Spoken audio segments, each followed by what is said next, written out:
Kiai abdi punya dua pertanyaan. Pertama, bagaimana atau apa hukumnya kita membagi-bagikan duit sholawat di dalam masjid kalau habis nyalatin mayit, boleh apa enggak?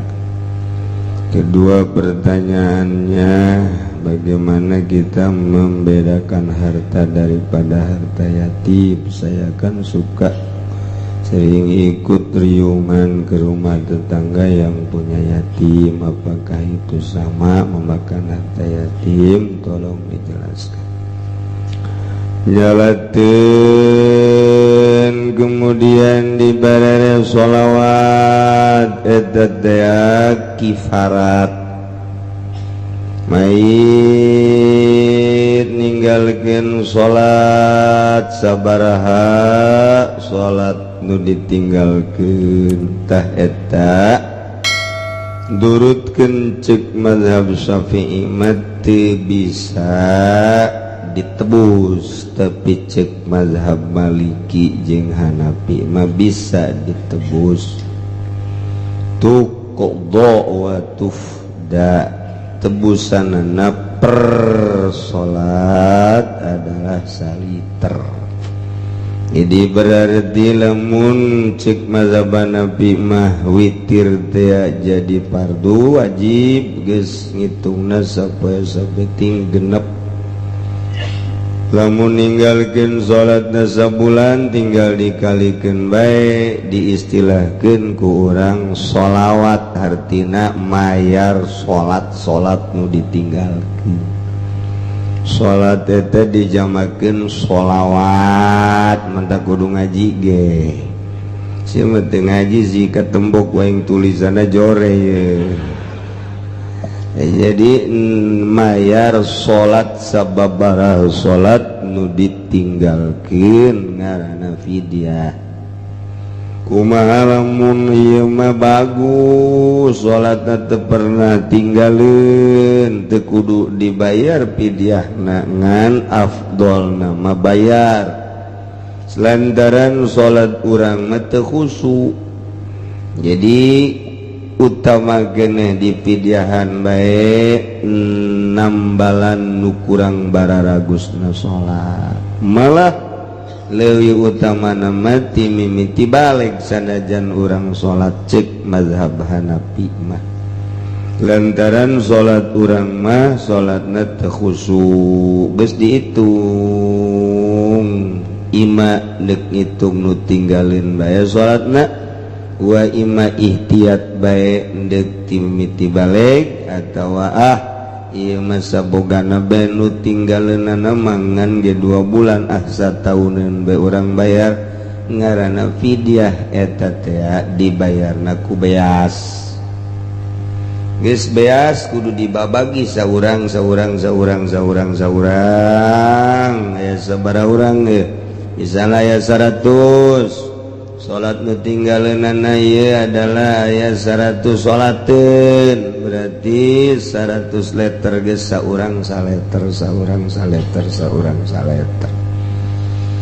Eta teh lantaran beas mah berat lah urang kaduitkeun bae dihelah. Sarua mazhab Hanafi keneh kaduitkeun bae lamun 100 liter berarti sakintal. Kira-kira sabaraha duit tah beas nu bagus sakintal berarti? 400 500. Nah duitna ditendin bae geus kana wadah beasan di dinya na helah teh ngaranna. Geus nu diiderkeunana beas. Make bahasa malaktuka hadzal mal kafaratan nama fi zimmati fulan bin fulan min shaumin wa sholatin wa kulli ma wajibullah alaihi. Aju cak nu narimana qabil tu balik geus beres. Jadi dibawa bae geus kunyana kabeh. Teu meunang dikepung teu mah sia ieu tuh. Aing dibere jiganan. Ngan meureunana najuna eta moal diondang deui tah si jelema eta. Sing ade besi dicokot deui. saya parantina qabil tu hadzal mal kaula narima kana ieu harta ngan wa wahabtuka kaula mikeun deui ka anjeun tah eta teh supaya fidyah katarima ku kabehan engke dibagikeun keur teu dikitu-kitu ge jadi bae ya fidyah kirimkeun ka saha acenah kiai kula mah moal make beas jadi naon tuh ndek di kodoan bae salatna kukula 100 kali salat utamaan kena di kodoan tak ku anak usolli fardhu zuhri 4 raka'atin mustaqbilal ka'bati qadaan an abi Allahu akbar tah kodoan ke salat bapa ai bapa di kodoan ai nyana teu salat teu beres deui ngan meureun cak bapa teh aduh sia kodona teu bagus jasa ieu ka aing salat mah salat sia ngodoan aing malaweung bae teu masalah sih teh urusan malaweung mah ngan nu jelas lah kodoan jadi silakan dek di kodoan bae mangga cenah berat dek di pidyahan bae mangga eta di luar mazhab Syafi'i cek Imam Syafi'i malam tuqda walam tufda di kodoan teu bisa di pidyahan teu bisa lantaran geus maot mah geus bae putus tapi cek mazhab Hanafi jeung Maliki bisa geus alangkah baikna tuh jaeta ge mazhab ahli sunnah wal jamaah pake ku urang maot make ka mazhab Hanafi geus make carana cara mazhab Hanafi eta teh diputerkeun mun teu dibagikeun langsung beasna diputerkeun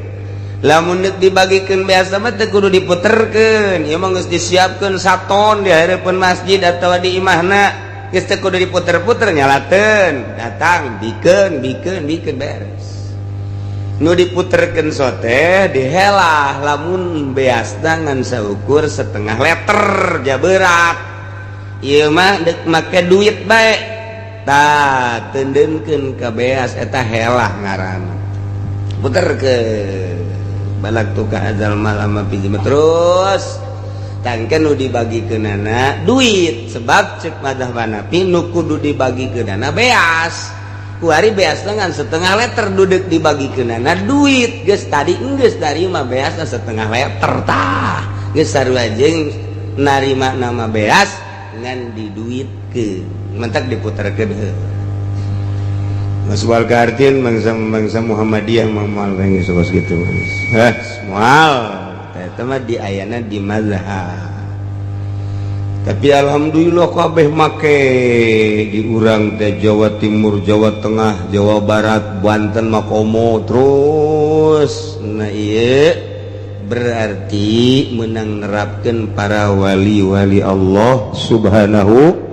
wa ta'ala nu memperjuangkeun ngebedah Islam para wali kos kitu ta para wali teh berarti jarago ngajina hararebat timbul Islam nu anyar anti mazhab Muhammadiyah lah Persis lah PKS lah nah ieu nu teu marake mazhab padahal nyana teu make mazhab ge tetap dek lompat ka mana mun cara geus ditingker mah geus ditingker hukum teh ku mazhab nyana teu make mazhab Syafi'i nyana pasti jeung mazhab Hanafi mah akur ngan embung ngaku doang cek mazhab Syafi'i kudu sholli sunah cek Hanafi mah teu kudu ja Allah geus jahoeun urang asup datang ka masjid Allahu akbar teu kudu make usolli Muhammadiyah kan kos kitu geus katingker geus teu kudu loba carita teh mah mazhab Maliki teu kudu usolli Allahu akbar malam-malam mazhab Maliki mah geus make ulah maka sejak kaulah salat 4 rakaat zuhur teu kudu langsung ya Allah nu maha agung beres geus tapi mazhab Syafi'i mah lain kitu ihtiyat ngaihtiyatan supaya manteng pertama urang nangtung geus dipantengkeun ka Gusti Allah diusoli-usolikeun eta hate ka usaha-usaha bae sakitu ge diusoli-usoli hese bae eta doa Imam Syafi'i mah jadi rapi acan moal make pasti ngagejelig ka mazhab Hanafi acan kula mah teu make mazhab justru teu make mazhab so teh ngaku da doang ujung-ujung nama hukum geus katingker ku mazahibul arba'ah moal bisa lumpat di dinya moal tinggal ngaku jeung teu ngakuna doang ka mazhab lah cenah aja ulama ge sarua bae manusia eueuh masalah nyana deuk make saha ja ujung-ujung nama nyana ge make ulama ngan nyana make ulama nyana ulama anti sunnah rasul ngan nyana ge ngaku nama ahli sunnah wal jamaah nah eta geus damati mah di dunia teh geus teu repeh teh mah di mana ge terus ngomong geus timbul wahabi ka urang di Mekah baheula mah beuh di Mekah teh asal nu talar Quran hafal tafsir 3 tafsir makharijul hurufna ieu rapih tes sageus tadi tes istimewa fikihna hebat dijadikeun imam haram mentak di berbagai negara baheula dijadikan imam haram di Indonesia sabaraha nu jadi imam haram termasuk womo atau bangsa Mesir, bangsa Irak, bangsa Iran. Nah begitu teh kabelah dieuna Wahabi didominasi ku urang Arab bari pikihna ieu raja acak-acakan ceuk mazhab ceuknya nama tu rapi mantap kudu pa bisa-bisa salat di Mekah mah satungtung kadenge bismillahna atawa harewosan urang ngamakmum mlebun kadenge na henteu mah urang henteu taklid ka mazhab Hanafi dek Syafi'i bae atuh teu sah salat urang datang ke Mekah langsung ngadenge imam Allahu Akbar bismillahirrahmanirrahim langsung ti Allahu Akbar antareh deui berarti teu bismillah Allahu Akbar alhamdulillahi rabbil alamin teu maca bismillah urang ngamakmum gadinya kudu taklid ke mazhab Hanafi atau Maliki lamun tetep bae urang Syafi'i teu sah ta urang salatna berjamaah jeung nyana lantaran cek mazhab urang mah Fatihah teh bismillahna ayatun minal Fatihah termasuk ayat Fatihah cak mazhab Hanafi malain dimimitianana ku alhamdulillahirabbil alamin ku ayana sakitu urang mazhab Syafi'i ngamakmum kajana teu maca bismillah tah nah ieu kurang berarti saayat atuh kurang saayat teu sasolat tapi lamun kadenge mah rata-ratana kadenge di Madinah bismillahirrahmanirrahim alhamdulillahirabbil alamin kadenge di Madinah mah hampir mun di Mekah nu dua kadenge nu saurang teu imam nu dua kadenge nah rewos atau aya antare Allahu Akbar rada kebel karak alhamdulillahirabbil alamin tapi lamun nu saurang mah tah henteu geus dicirian ku kulatan saurang langsung mah magrib terutama Allahu Akbar alhamdulillahirabbil alamin tah sing ade tah lah cenah kiai kula mah taklid teu bisa jangan salat nuturkeun wa Allah bae emang siapa di dia gitu beres ieu salatna tuh aduh ini kumaha tuh pabelit tabakos gitu lah sebodoh tak nu bodoh mah sebenarnya mah lobana dihampura nu bodoh mah al-amila madhabalah nu bodoh mah teu puguh madhabna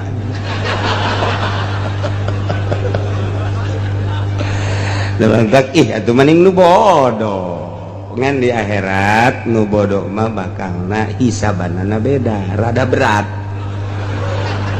berat teh kunaon sia hirup sakitu kebelna teu daek ngaji ta eta tah sia deket pasantren deket kiai tapi sia bodoh ku betah sia mamawa bodoh eta tah bakal teh kunaon sia nu mentek teu ngaji cenah kula mah pabelit di pabrik bae ditaku saha sia di pabrik pabelit di kantor bae mani waktu jang ka aing jang beuteung sia bae nah eta tah nya ai dihampura ngan kana raka sakedeung lah sebab tidak belajar. Pertanyaan kedua, kumaha gimana kita membedakan harta yatim kieu? Dina sholawat ge lamun make harta yatim haram narimana tah fidyah. Jelema maot aya yatiman kemudian tirkahna encan dibagikeun. Nah eta nyokot bae tina tirkah jual bae sawasetik jang biaya maot aya harta yatiman tadi dinya haram urang narimana haram gitu kene ngariung nu dipake ngariungna harta tirkah aya yatiman haram teteh kos itu teh haram teu meunang urang ada harta yatim atuh kudu kumaha tuh lamun aya harta yatiman mun urang dek ngariung tanya heula nanya Pak ya ini ngeriung jeruknya belinya dari mana uangnya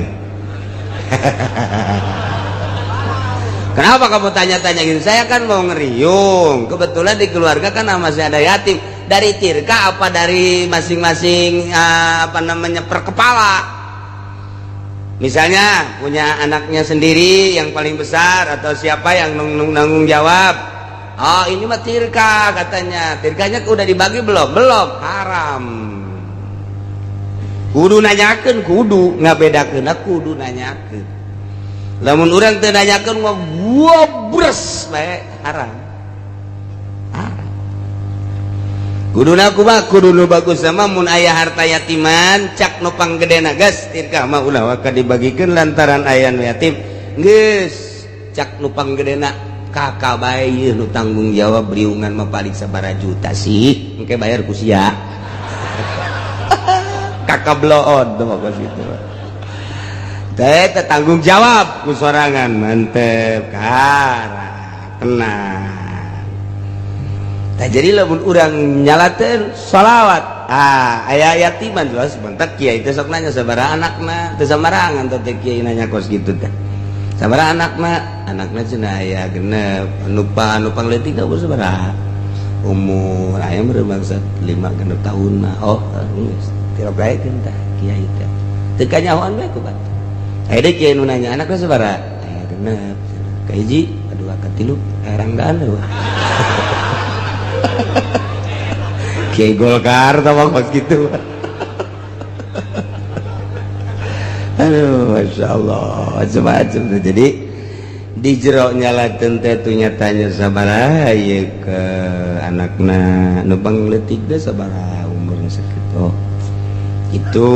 tah geus sakitu ge surti geus berarti ya yatiman ieu. Nyakeun menului bagus mah ieu biaya kematianna di mana ruang riungna sih ada aya harta yatim nya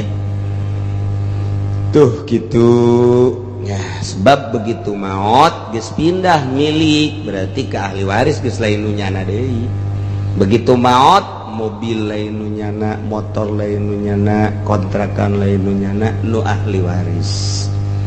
kecuali keur hirup nanyana ngabejaan aing mun bae teh geus disiapkeun ta dana jang paeh aing teh atau jual beta mata kontrakan ta eta teh jang biaya paeh sanajan wasiat kos kitu teh jadi na eta teh ihtiyat berarti supaya keluarga teh